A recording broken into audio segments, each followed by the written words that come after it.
Hello guys, അങ്ങനെ ഞാൻ വീണ്ടും ഒരു ടീം ലഞ്ചായിട്ട് എത്തിയിരിക്കുകയാണ്. അങ്ങനെ ഞങ്ങളൊരു 7 പേര് ചേർന്നിട്ടാണ് ഇന്ന് ടീം ലഞ്ചിന് പോയത്. നമ്മുടെ കാക്കനാടുള്ള ഉരുള റെസ്റ്റോറൻറ്റിലേക്കാണ് കേട്ടോ. അവിടെ എത്തിയപ്പോഴോ മിക്കവർക്കും മീൽസ് മതി. അപ്പോൾ 2 ഫിഷ് കറി മീൽസും 2 വെജ് മീൽസും വാങ്ങിച്ചു. വെജ് കറി മീൽസ് വാങ്ങാനുള്ള റീസൺ എന്താണെന്ന് വെച്ചാൽ നമ്മുടെ കർക്കിടക മാസമായതുകൊണ്ട് നോമ്പാണ്. സോ അതുകൊണ്ട് അവർ രണ്ടുപേരും മാത്രം വെജ് മീൽസ് വാങ്ങിച്ചു. ഞങ്ങൾ നോൺ വെജ് മീൽസും പറഞ്ഞു. ഒപ്പം തന്നെ ഈ ബിരിയാണി, പിന്നെ അൽഫാം മന്തിയും പറഞ്ഞു കേട്ടോ. ഇതുമാത്രമല്ല, ഞങ്ങൾ ഇവനെ സൈഡ് ഡിഷായിട്ട് ബീഫും കൂർക്കയും പറഞ്ഞു. ഒപ്പം ഒരു ചെമ്മീൻ റോസ്റ്റും.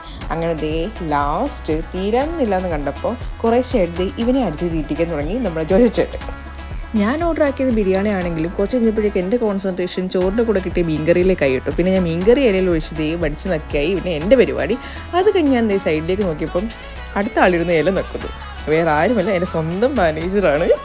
ഇത് അവസാനിപ്പിച്ചല്ല കേട്ടോ, പിന്നെ കാളം വന്നു, ഓലം വന്നു, ചോറും വന്നു, അങ്ങനെ പൊക്കൊണ്ടേയിരുന്നു.